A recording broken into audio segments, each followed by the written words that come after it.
안녕하십니까? 인생의 복잡한 문제들을 말씀으로 단칼에 해결해주는 김종근 목사의 쾌도 남마입니다.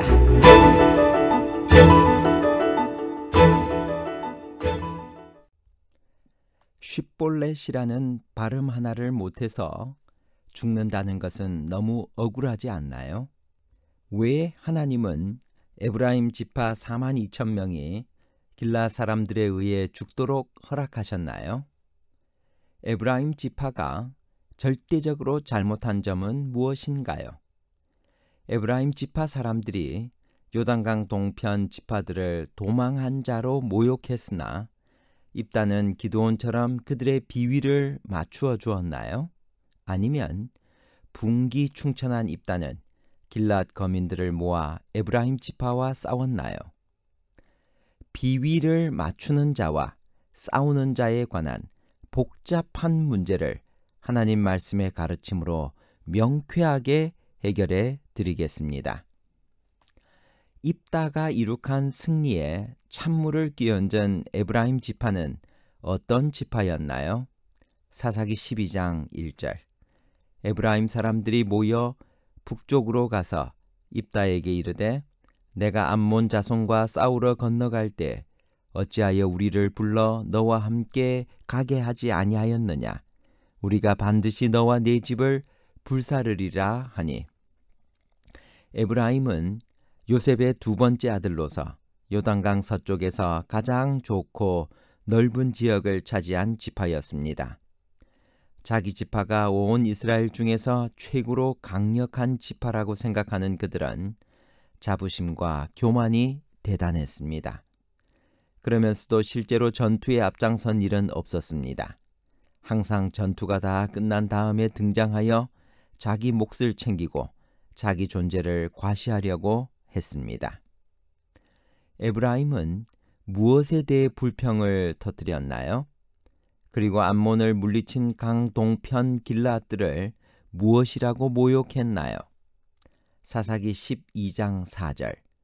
입다가 길앗 사람들을 다 모으고 에브라임과 싸웠으며 길앗 사람들이 에브라임을 쳐서 무찔렀으니 이는 에브라임의 말이 너희 길앗 사람은 본래 에브라임에서 도망한 자로서 에브라임과 므낫세 중에 있다 하였습니다. 길앗은 요단 동편 땅 전부나 혹은 강 동편에 거주하는 므낫세 반지파를 총칭하는 말로 쓰여졌습니다. 길앗은 야복강을 중심으로 위아래로 반씩 나뉘어져 있었는데 남쪽 절반에는 갓 지파가 정착했으며 북쪽 절반 지역은 므낫세 지파의 소유가 되었습니다. 에브라임 지파는 암몬과의 전쟁에서 자기들이 공을 세우지 못하고 강 동편 지역의 길앗 사람인 입다가 승리하여 이스라엘의 지도자가 된 것을 못마땅하게 여겼습니다. 에브라임 사람들은 입다가 자기들을 전쟁에 부르지 않았다고 트집을 잡았지만 입다는 분명히 불렀으나 그들이 외면했다고 밝혔습니다. 그러자 에브라임은 길앗 사람들을 에브라임에서 도망한 자라고 모욕했습니다. 그 말은 그들을 정식 이스라엘 사람으로 인정할 수 없다는 말로 이스라엘 사람에게는 최대의 모욕이었습니다.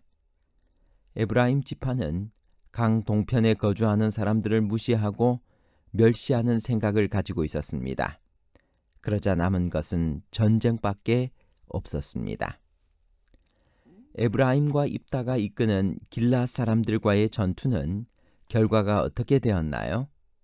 에브라임은 그들의 교만 때문에 어떤 참담한 일을 당했나요? 사사기 12장 5절 6절.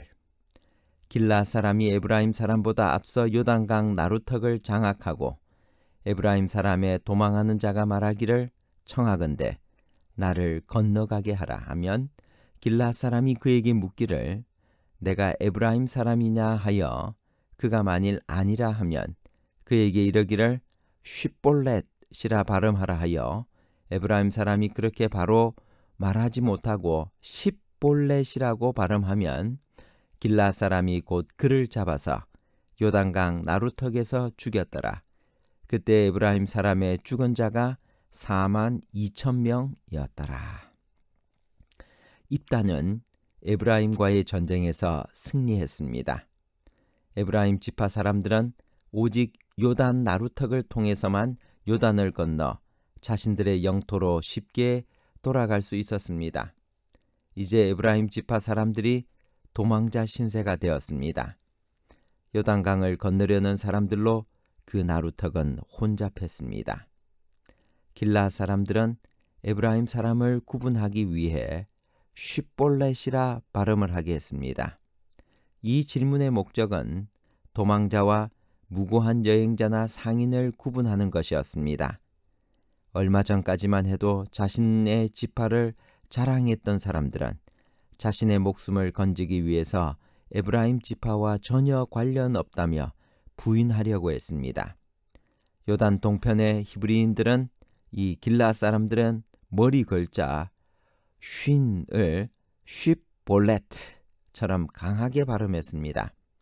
가나안 지경에 사는 히브리인들은 이 에브라임 지파 사람들은 머리 글자를 십볼렛처럼 연음인 신으로 발음을 했습니다. 이것은 오랜 세월을 거쳐 생겨난 방언의 차이 가운데 하나였습니다. 쉽볼렛이라 발음을 못하고 십볼렛이라고 발음하면 길라 사람이 에브라임 사람을 죽였습니다.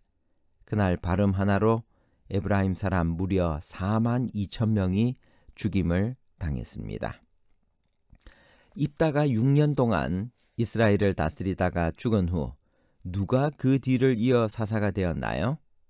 그는 몇 년을 다스렸으며 몇 명의 자녀를 두었나요?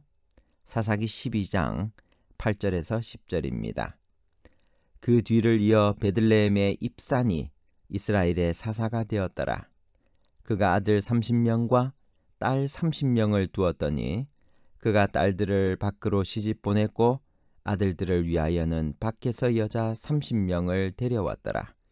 그가 이스라엘의 사사가 된 지 7년이라. 입산이 죽음에 베들레헴에 장사되었더라. 입다의 뒤를 이어 베들레헴 출신 입산이 사사로서 7년을 다스렸습니다. 그가 30명의 아들과 30명의 딸을 두었다는 사실은 그가 원래 부유하고 세력 있는 집안 출신이라는 것을 말해주고 있습니다. 사사가 된 후 7년이라는 짧은 세월에 그 많은 자녀들을 낳았을 리는 없기 때문입니다. 딸들을 다 밖으로 시집 보냈고 밖에서 며느리 30명을 데려왔다는 것은 자기의 지지 기반을 강화시키려는 그의 현명한 정치력을 보여줍니다. 여기서 밖이라는 것은 외국을 말하는 것이 아니라 다른 지파를 의미합니다. 입산이 죽은 후 그 뒤를 이어 누가 이스라엘의 사사가 되었나요? 사사기 12장 11절. 그 뒤를 이어 스불론 사람 엘론이 이스라엘의 사사가 되어 10년 동안 이스라엘을 다스렸더라. 스불론 사람 엘론이 죽음에 스불론 땅 아얄론에 장사되었더라. 엘론의 뒤를 이어 누가 다음 사사가 되었나요? 사사기 12장 13절. 그 뒤를 이어 바라돈 사람 힐렐의 아들 압돈이 이스라엘의 사사가 되었더라. 입산과 엘론 그리고 압돈 시대에 특별한 기록이 없는 것은 무엇을 말해주고 있나요?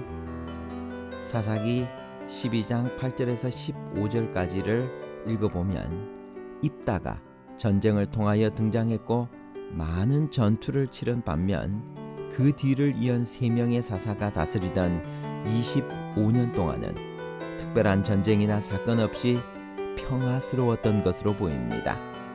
사건의 기록이 없다고 해서 덜 중요한 사사라고 볼 수는 없습니다.